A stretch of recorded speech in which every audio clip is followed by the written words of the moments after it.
Oremos. Padre, en esta mañana te pedimos tu guía, de manera que podamos ser bendecidos para reconocer, Señor, la intención con lo que estás diciendo dentro del texto y la enseñanza para cada uno de nosotros. Bendícenos, conociendo tu voluntad por medio de esta historia para con nuestras vidas. En el nombre de tu precioso Hijo Jesucristo te pido esto. Amén. Muy bien. Entonces,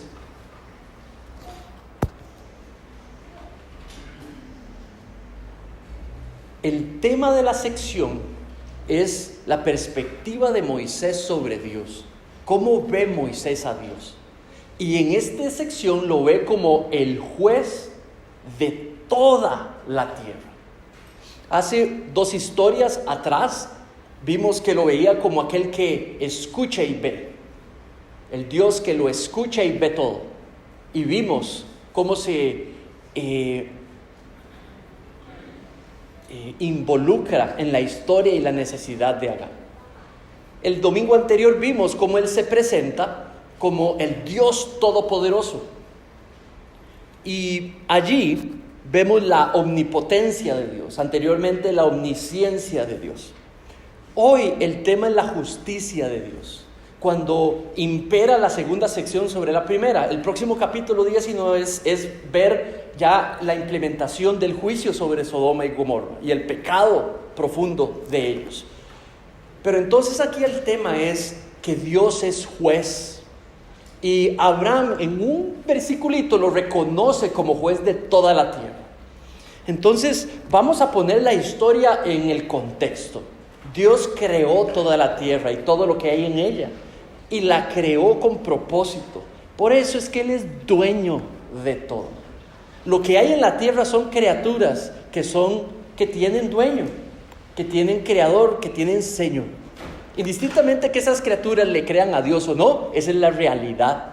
Y Él como creador vive como gobernante de esas criaturas. Las creó para reflejar su imagen. Las creó para adorarle, para servirle, para vivir en dependencia de Él. Pero la creación pecó.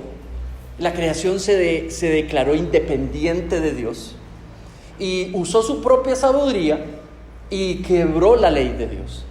Y por medio de ello entró el pecado al mundo y lo afectó todo. Lo que estamos viendo en el texto, Sodoma y Gomorra, es un pueblo, lo hemos estudiado en otros pasajes porque se ha sido mencionado. Es descendiente de los primeros que se desviaron, es descendiente de aquellos que más bien Dios los condenó a vivir fuera de su voluntad, entonces se desviaron completamente. Son descendientes de los cananitas y justamente era de uno de los hijos de Noé, que había sido condenado a vivir fuera de la voluntad de Dios por su transgresión. Entonces ahí vemos el resultado, todos 2 pueblos completos viviendo en completo pecado contra Dios. Dios en nuestra historia entonces se presenta como un juez de ellos, juez de todos, y Él emite un juicio para con el pecado y aquellos en la práctica del pecado. ¿Sí? Entonces, cuando hablamos de juez de todas la tierra, la pregunta es, ¿y de nuestras vidas hoy? Algunos tratan a Dios fuera de la iglesia, algunos dentro de la iglesia, como un Dios que provee la necesidad cuando la necesitamos. Algunos lo ven solamente como uno que es el que me provee todo lo bonito que yo tengo y esperan que siga proveyendo todo lo que espero me dé continuamente. Y hay distintas perspectivas en cuanto a cómo veo a Dios. Moisés tiene un pueblo del cual él es jefe, del cual él es líder, y es Israel. Israel fue creado para vivir, para adorar a Dios y para que todas las naciones vieran a Israel y vieran cómo se adora a Dios. Pero Israel ha olvidado eso. En los distintos tiempos de la historia se le olvida eso. Prefiere el pecado, prefiere copiar las naciones de afuera. Entonces lo que vemos aquí es Moisés recordando, hey, también es juez. y quiere recordar hoy que uno de sus atributos es justicia.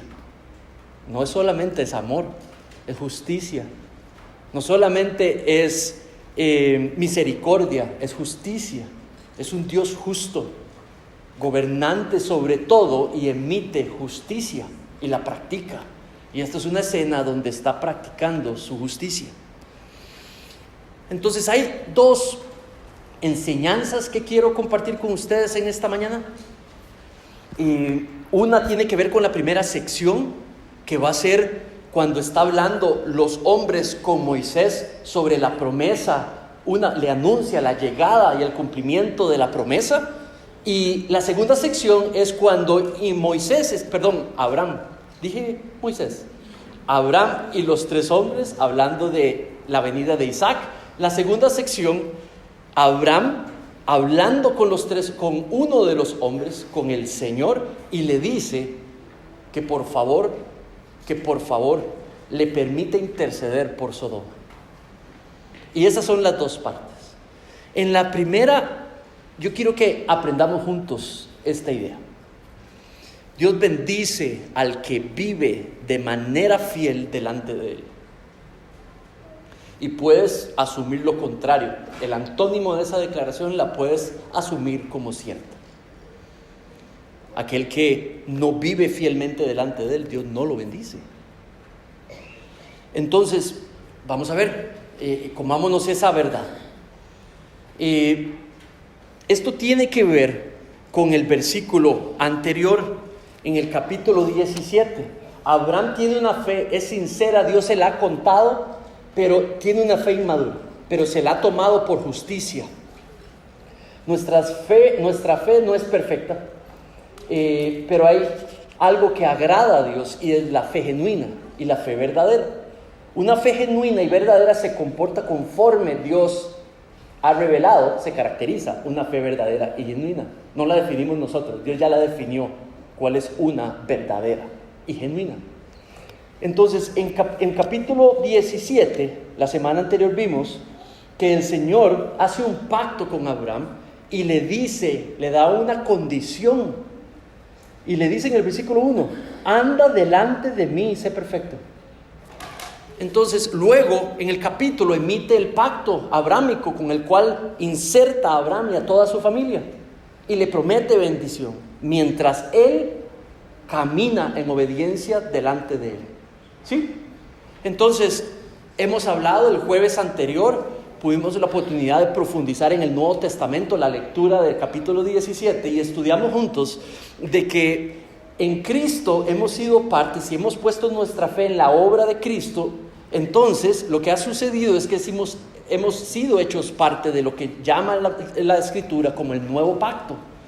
Y vivimos en bendición, pero la iglesia es igualmente llamada a vivir en completa fidelidad a Dios. Mientras goza de las bendiciones del nuevo pacto, vive la fe sincera, vive buscando santidad, lo puro, en cada una de sus áreas, en cada una de las áreas de su vida, en cada una de sus actitudes y reacciones, en cada uno de sus planes, en cada una de sus decisiones.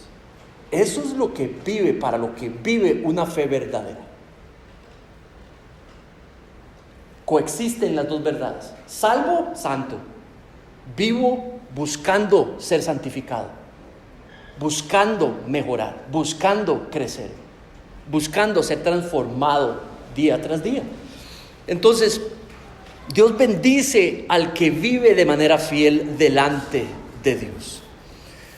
¿Saben? Entonces, lo que pasa en nuestra sección, en la primera, es que Dios interviene en la vida de Abraham. Él ha estado esperando, no esperó anteriormente, pero ahora está esperando la promesa, y Él llega y le anuncia, interviene y le anuncia que va a resolver su situación de esterilidad para que puedan tener el hijo de la bendición. Versículo primero dice: Señor se le acercó a Abraham, y mientras él estaba sentado a la puerta de la tienda, y dijo en el número 2, cuando Abraham alzó los ojos y miró, había 3 hombres parados de él. Estos 3 hombres es la representación de la presencia de Dios. Entonces él reconoce que es el Señor. Ha hablado con el Señor varias veces, tiene experiencia de reconocer si es el Señor o cualquier otros 3 hombres, en el versículo 3 le dice, Señor mío, y se postra delante de ellos. Pero llama la atención que son 3 hombres, pero le dice Señor mío, no le dice señores míos. Moisés está agarrando los 3 y está de manera literaria, ¿verdad? Como un artífice literario, y está dando a entender que era la presencia del Señor frente a él. Abraham sabe que es por gracia que está delante de Dios, es por gracia que le puede obedecer. Por ende, la manera fiel en la cual podemos vivir es por gracia solamente. Si la gracia de Dios está trabajando sobre nosotros, si el poder del Evangelio está trabajando sobre nosotros, fuera de Él no podemos obedecer como Dios desea. Entonces Abraham sabe que es por gracia. Mira lo que dice el versículo 3. Señor mío, si ahora he hallado gracia delante de tus ojos, ¿verdad? Dice, le ruego que no pase de largo a su siervo. Bueno, los hombres le responden y se quedan con él y comen con él. Por lo tanto, le responden de que sí, ha hallado gracia delante de Dios. Entonces, vean la reacción de Moisés. Algunos dicen que esto es una gran lección de hospitalidad. Yo diría que sí, pero no creo que sea el centro. Pero lo que sí es cierto que es para 3 hombres hace un enorme banquete. 3 hombres que representan a Dios y lanza una gran inversión. Lo primero que veo es que dice en el versículo, los llama en el versículo 4 y les dice, vengan, tengan agua, lávense los pies, reposen debajo de este árbol, ¿verdad? Les sirve, es hospitalario para con ellos. Ahora ordena para 3 personas un enorme banquete. Versículo 5, un pedazo de pan, tortas de pan, pero 40 litros de flor de harina para hacer ese pan. Ese es un buen pedazo de pan. 40 litros de harina para hacer tortas y un pedazo de pan. Lo segundo es que dice que agarra un becerro y dice que es el mejor de ellos y dice que lo cocina completo. O sea, usted no necesita una vaca completa para 3 personas, 4, pero la cocina completa. Luego dice en el versículo 8, que les da cuajada y leche. Y dice que luego él viene y se la sirve delante a estos hombres que representan a Dios y se coloca frente a ellos mientras los ve comer. Entonces vemos la reacción de Abraham ante la presencia del Señor. Ahora, en los siguientes versículos lo que vamos a ver es que Dios en su omnipotencia decide resolver, cumplir su promesa de bendición. Sabíamos de que era estéril y ahora le promete que va a venir el día, en un año va a proveer el hijo de la bendición. Ahora una pregunta, caminar, veamos el punto ahí en la pantalla. Para uno poder vivir de manera fiel delante de Dios necesita fe. La fe es la condición que permite a que uno pueda caminar de manera fiel delante de Dios. Cuando hablamos de obedecer un mandato, es fe lo que lo puede mover a uno, digamos, a obedecer un mandato. Yo puedo obedecer, cuando yo estaba jovencito, mis papás me daban mandatos. Y había algunos que lo hacía yo con un corazón completamente exigido y sin querer y obedecía. Pero había otros donde yo sí creía en lo que me estaban pidiendo porque sabía que mis papás me amaban y sabían que tenían bien para mí y yo obedecía con fe en lo que ellos estaban buscando detrás del mandato. Igualmente es aquí. Para vivir delante de Dios de manera fiel hay que tener fe, se necesita fe en que Él es confiable cuando Él me pide algo. Si Él tiene mandatos para mí, yo le creo que Él es justo y perfecto, mi Dios, mi Padre Celestial, y yo confío en su palabra. Se necesita fe para caminar de manera fiel delante del Señor. Veamos la reacción de Sara. Mira el versículo 9. Y le dijeron, ¿dónde está Sara tu mujer? Versículo 10. Y uno de ellos dijo, ciertamente volveré a ti por este tiempo el año próximo, y Sara tu mujer tendrá un hijo. Y Sara estaba escuchando, dice el versículo 12, Dice, Sara se reía para sus adentros. Nadie sabe que Sara se está riendo. Los hombres no saben el nombre de Sara, nadie le ha dicho el nombre de Sara, y ellos preguntan inmediatamente: ¿dónde está Sara, tu mujer? Entonces es una manera sobrenatural de conocer el corazón de Sara y leer lo que ella estaba sintiendo y pensando. Entonces dice que para sus adentros ella se ríe, duda de la promesa. Sara estaba escuchando. Sara se rió para sus adentros. Tendré placer después de haber envejecido, siendo también yo, también mi Señor muy viejo. El Señor leyó el corazón de Sara y dice, y el Señor dijo a Abraham: ¿por qué se rió Sara? Diciendo, y describe lo que leyó en el corazón de Sara. Y miren lo que Sara dijo, que dijo los hombres: concebiré en verdad siendo yo tan vieja. En otras palabras, le voy a creer a estos. Si vean cómo estoy y vean cómo está él. Le preguntaba a Carlos y me respondió como médico: ¿qué tanto milagro se necesita para que a esas edades y en esa situación, ¿verdad? Pueda una mujer concebir? Yo puedo entender a Sara, podemos entender a Sara en sus edades. ¿Cuántas veces usted y yo flaqueamos en creer y tener fe en medio de una situación? Entonces podemos entenderla, pero el que algo sea válido no lo excusa, el que algo sea entendible no lo excusa, ¿verdad? Dios espera fe ciega en su poder, confianza completa en su amor por nosotros y en esperar en Él. Y entonces Carlos me explicaba, digamos, simplemente estamos hablando de algo sobrenatural, para que pueda concebir, para que inclusive la semilla de Abraham sea de calidad, para que el cuerpo de Sara pueda recibir y concebir, para que en esas condiciones el niño pueda crecer, ¿verdad? Se necesita la intervención completa de algo sobrenatural.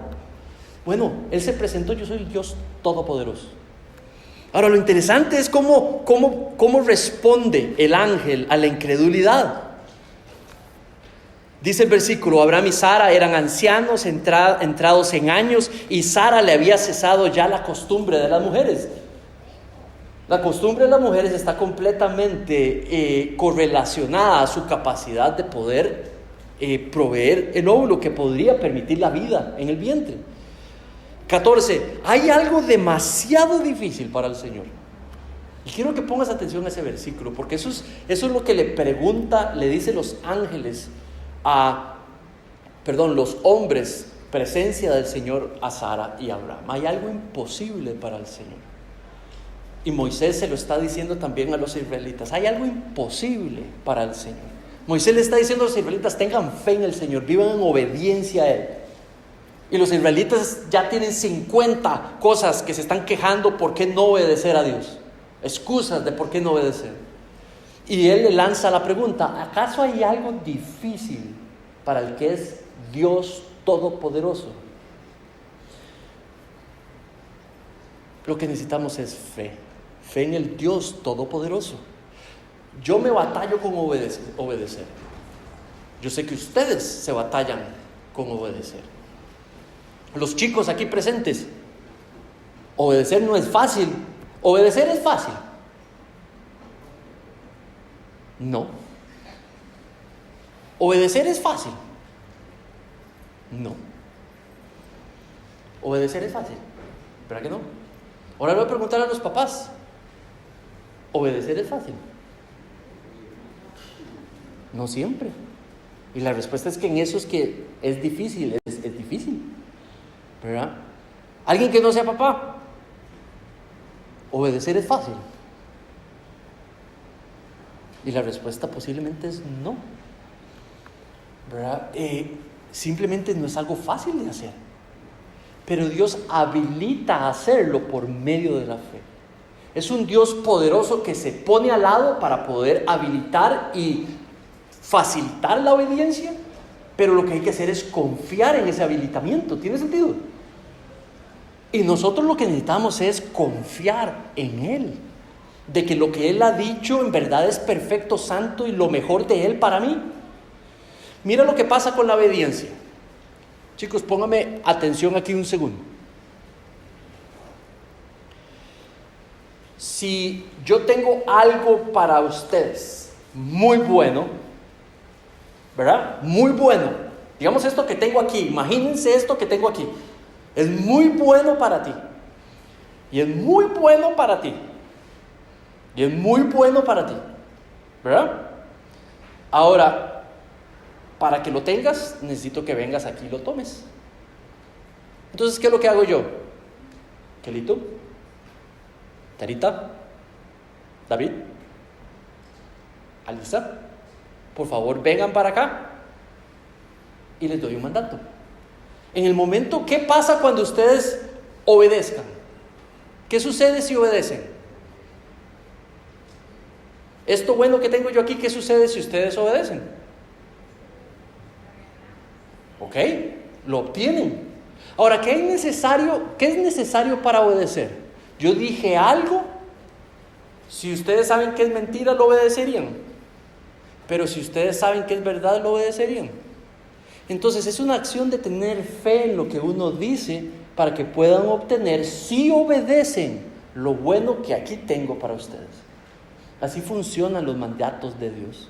Él tiene algo bueno para nosotros, que es su voluntad, y emite mandatos.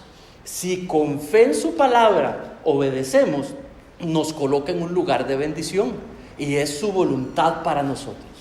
Dios ha mandado a sus papás y a sus mamás a comunicarle a ustedes los mandatos de Dios, a enseñarles a ustedes los mandatos de Dios.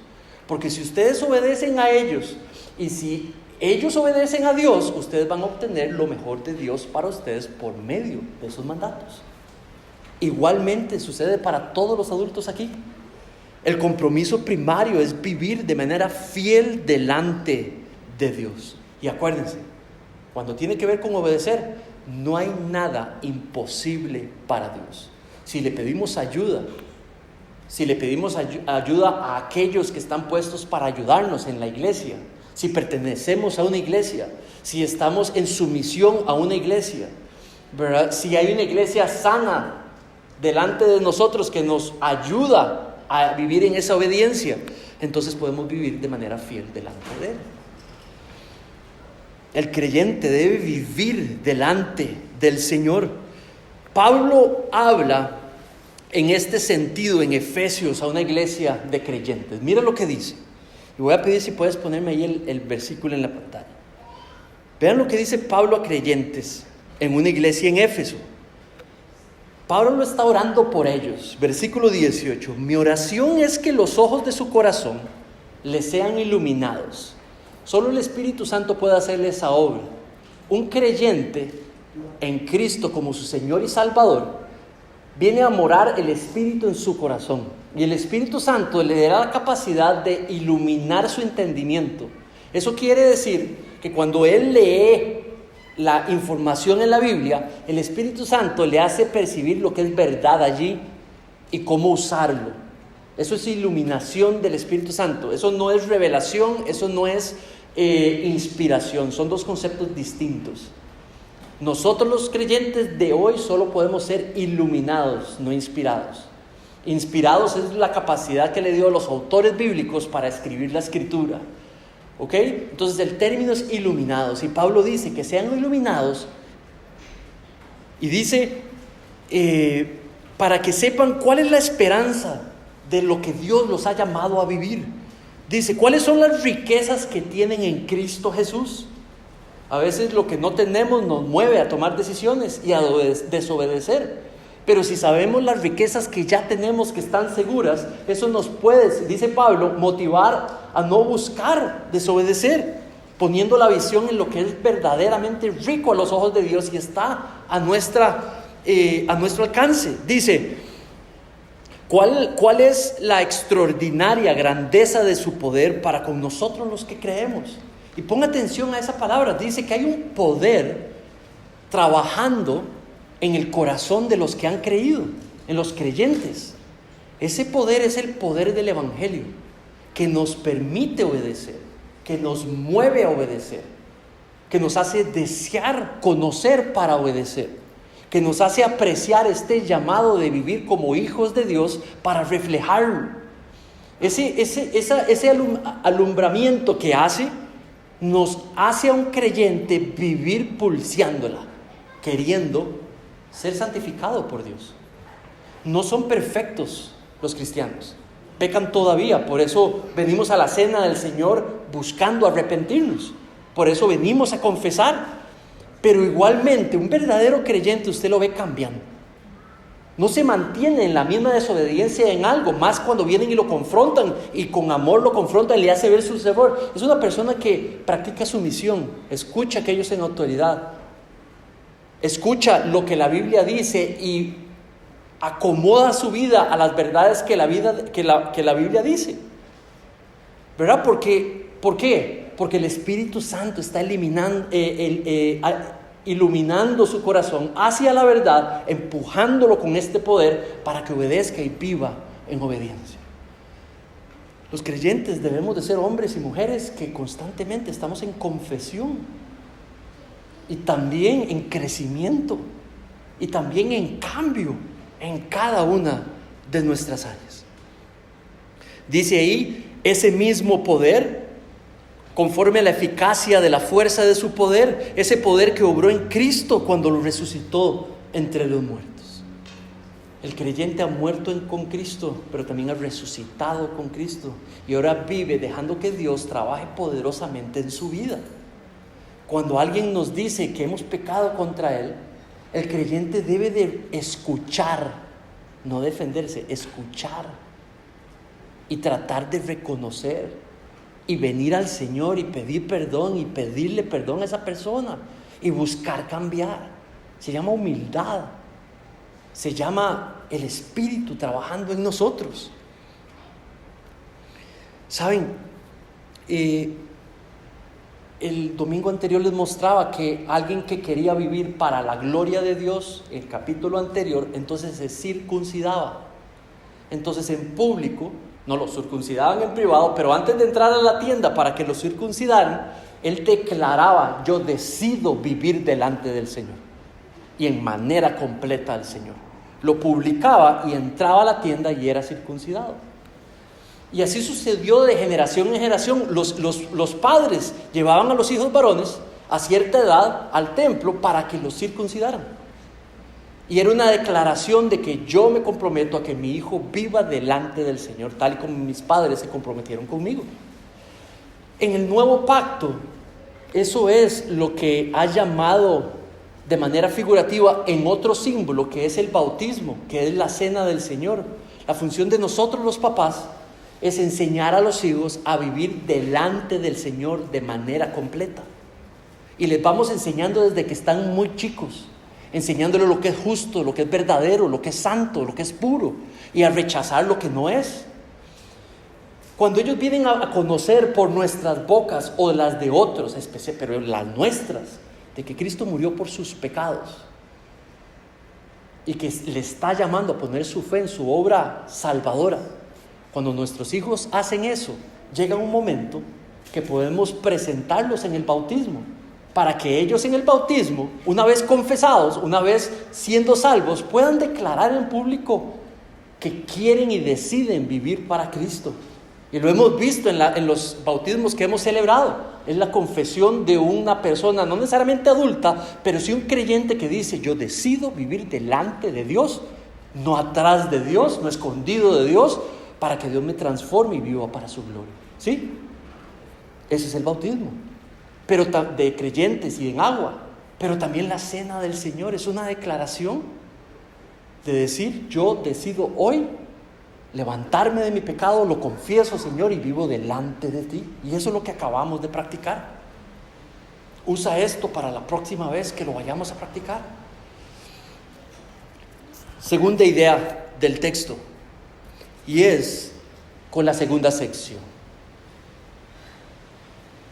Moisés está invitando a Israel a que abandonen abandonar vivir en rectitud y en justicia. Abandonar vivir en la rectitud y justicia de Dios resulta en un juicio de enormes consecuencias. Y aquí lo que nos presenta es la historia de Sodoma y de Gomorra. Estas son dos ciudades que el versículo dice que ya han llegado a un enorme pecado. A un enorme pecado, y que Dios ha escuchado el clamor de ese pecado. Cuando alguien clama el pecado que hace, quiere decir que lo habla, lo celebra, lo goza, lo dice, lo declara. Dice que el pueblo entero declaran, claman la maldad que practican, la prueban. Si lees un poco el próximo versículo, el próximo capítulo, te vas a enterar que hay una entrega completa a la inmoralidad sexual, que asesinan por satisfacer sus deseos en esa área, violaciones, raptos, asesinatos, violencia, lascivia en su mayor expresión. Estos dos pueblos, estos dos nombres se van a volver como una metáfora, una imagen de depravación completa por el resto de la Escritura, y va a ser usada para describir eso.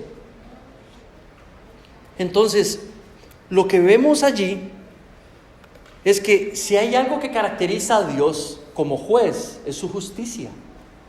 Entonces ahora entramos en la segunda sección. Dios se presenta como el juez de toda la tierra.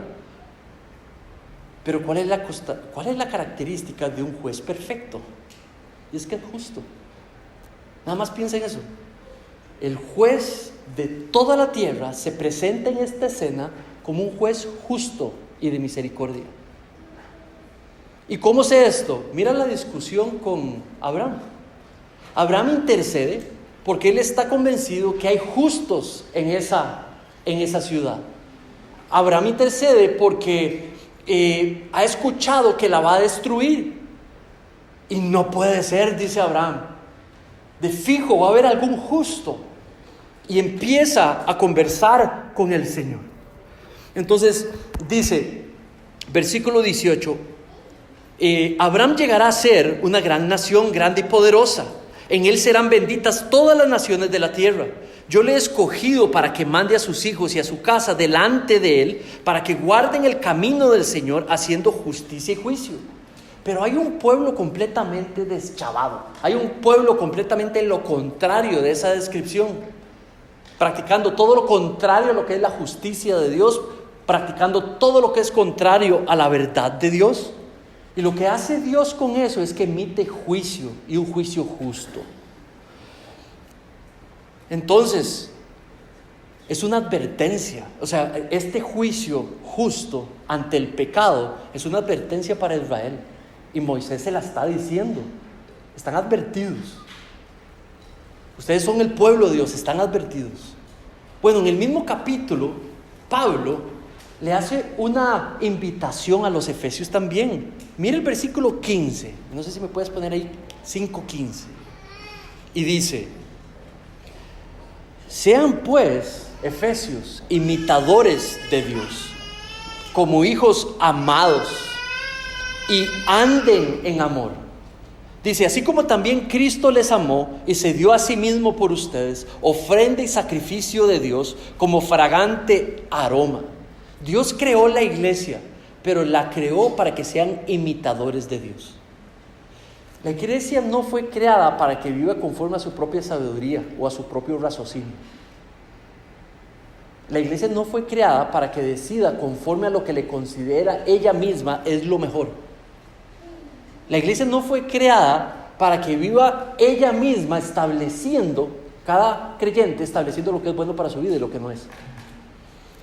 ¿La iglesia puede cambiar lo que Dios ha dicho? No.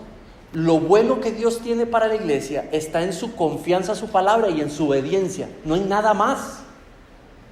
Cuando la iglesia, un solo miembro o ella completa, clama independencia para establecer lo que es bueno para ella, se sale del círculo de bendición y aplica la ilustración que hice a los chicos.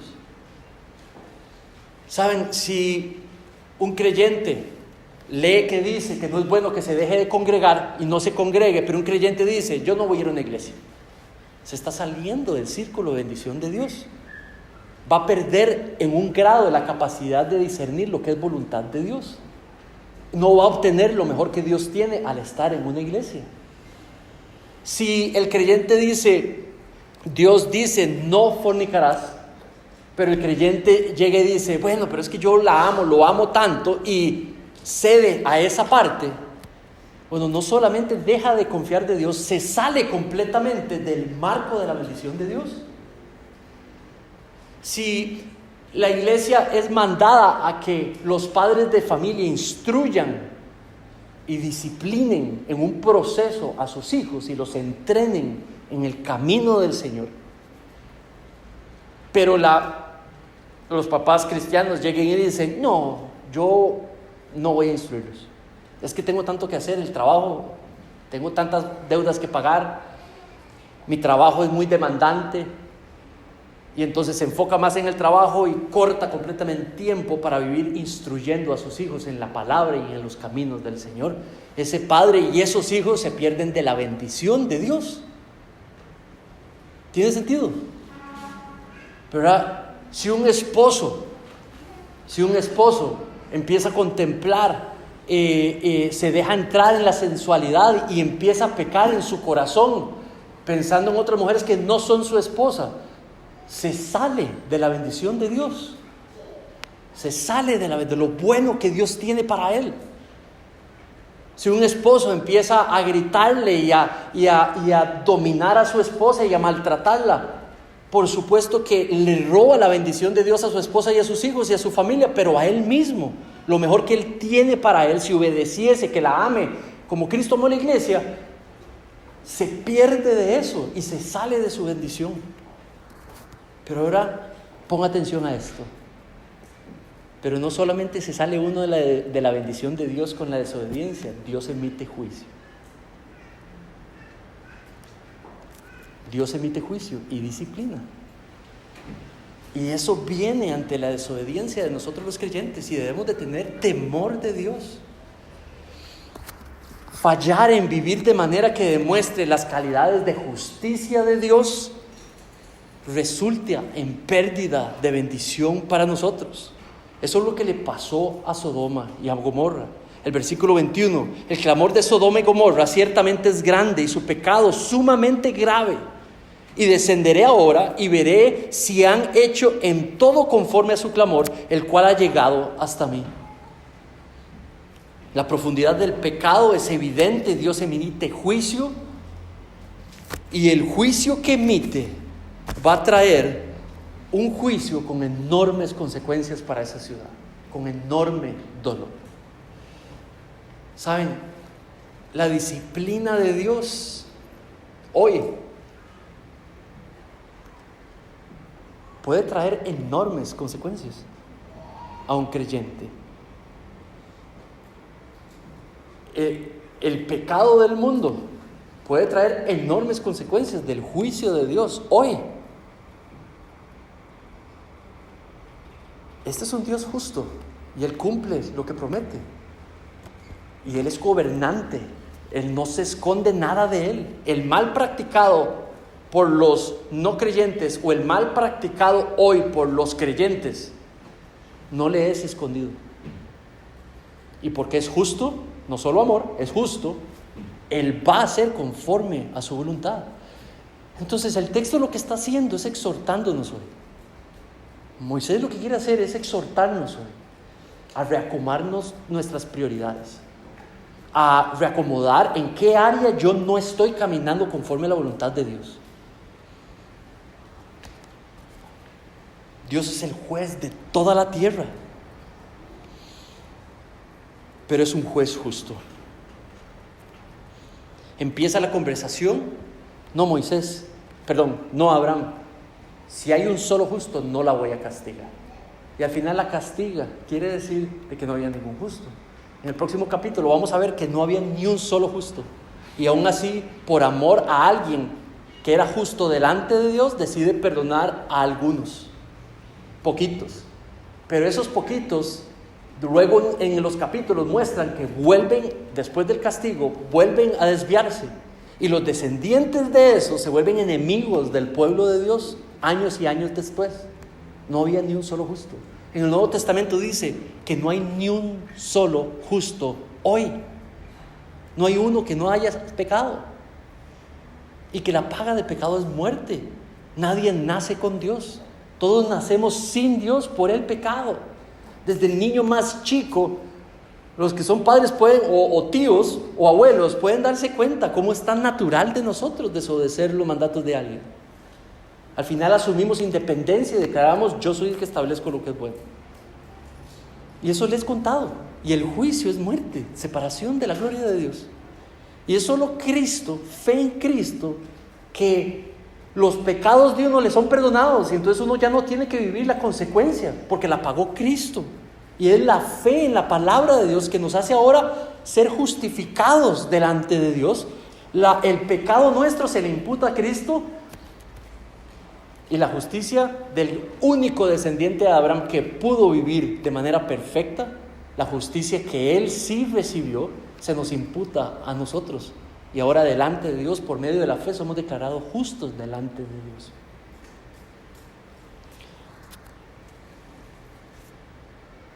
Puedes pasarme a Efesios 5, 7-10. Pablo les dice, al final del capítulo, les dice: por tanto, no sean partícipes con ellos, porque ante ustedes eran tinieblas, pero ahora son luz en el Señor. Anden como hijos de luz, porque el fruto de la luz consiste en toda bondad, todo lo que sea bueno, todo lo que es justo delante de Dios, todo lo que sea verdad de acorde a la Escritura. Examinen qué es lo que agrada a Dios. Y creo que esto es la manera de poder encontrarnos viviendo delante de Él de manera completa. Y es examinar nuestros corazones hoy. ¿Qué es lo bueno? ¿Qué es lo justo? ¿Qué es lo que es verdad? Que Dios nos está llamando a practicar hoy o a experimentar hoy. Porque si hacemos eso, nos encontramos en el marco de su bendición y podemos obtener por medio de nuestra obediencia eso mejor que Él tiene para nosotros. Vamos a concluir. Pongamos los dos puntos juntos. Los dos puntos juntos. Dios bendice al que vive de manera fiel delante de Él. La segunda idea: abandonar vivir en la rectitud y justicia de Dios resulta en un juicio de enormes consecuencias. Saben, Dios había prometido una promesa, valga la redundancia, de bendición para todas las familias de la tierra. Déjame decirte cuál es. Puedes pasarme a la última. Que el Evangelio, cuando es creído, cuando las nuevas noticias del Evangelio es creído, entonces, como les he dicho durante el sermón, la presencia de Cristo viene a morar en nosotros. Pablo lo llama como somos unidos a Cristo. Una vez puesta nuestra fe en su obra, en nuestro lugar, y su sacrificio en nuestro lugar, somos perdonados. Pero el Espíritu Santo viene a morar a nosotros y somos hechos uno con Cristo. Entonces, en un proceso hasta que le veamos cara a cara, cuando regrese nos va transformando. Entonces, una manera de entender esto es: me está transformando, estoy siendo transformado hoy. Pueden otros ver que estoy siendo transformado. Si usted quiere saber si está siendo transformado, pregúntele a la derecha y al de la izquierda si estoy siendo transformado o transformada. Los que más lo conocen son los que mejor pueden saber eso. Entonces, ¿qué es lo que pasa? Que dice Pablo que es el poder del Evangelio trabajando en uno. No es realmente, es que soy tan gato que yo puedo ser tan santo. No es nuestro poder, es el poder del Evangelio trabajando en nosotros. Es por gracia. Entonces, la gran bendición para todas las familias de la tierra por medio de la fe fue Jesucristo, que nos habilita, porque ahora mora en nosotros, Él trabaja en nosotros y nos va transformando. Entonces, esta es la pequeña pregunta de conclusión. ¿Quiere transformación en su propia capacidad, con su limitado poder, o desea transformación con el poder del Todopoderoso? Y si tu respuesta es la segunda, habla con Él.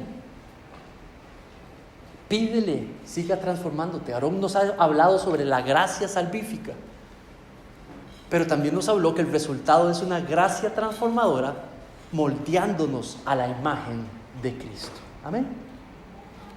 Muy bien. Vamos a orar. Padre, en esta mañana te damos gracias porque la vida de Abraham y Sara nos permiten compararnos con ellos, con su fe, y nos permiten y nos direccionan hoy, en esta mañana, a desear, a meditar en esta invitación tuya en esta mañana, Señor, a presentarnos para buscar ser imitadores tuyos, Señor. Buscar conocerte más, buscar comprender tu verdad más, y por medio de la fe, Señor, dejarte transformarnos al obedecerte. Padre, para todo hombre y mujer aquí presente que hoy desee declarar por primera vez a su Hijo Jesucristo, Señor, como su Salvador y Redentor, te pido que lo termines o la termines de invitar a hacerlo. O pueda buscar a alguno de nosotros, muévele, Señor, a cada uno de ellos a buscar a alguna persona de nosotras para ser guiados, Padre, para hablar sobre este tema. Y no se pierda esta vida en Cristo que tienes para ella. Para todo el resto de creyentes aquí presentes, Señor, te pido que puedas seguir haciendo tu obra en nosotros, en cada una de nuestras áreas, por medio de tu poder trabajando en nosotros, el poder de tu Hijo trabajando en nosotros, que nos convence de pecado, que nos muestra el pecado y que nos llama al arrepentimiento.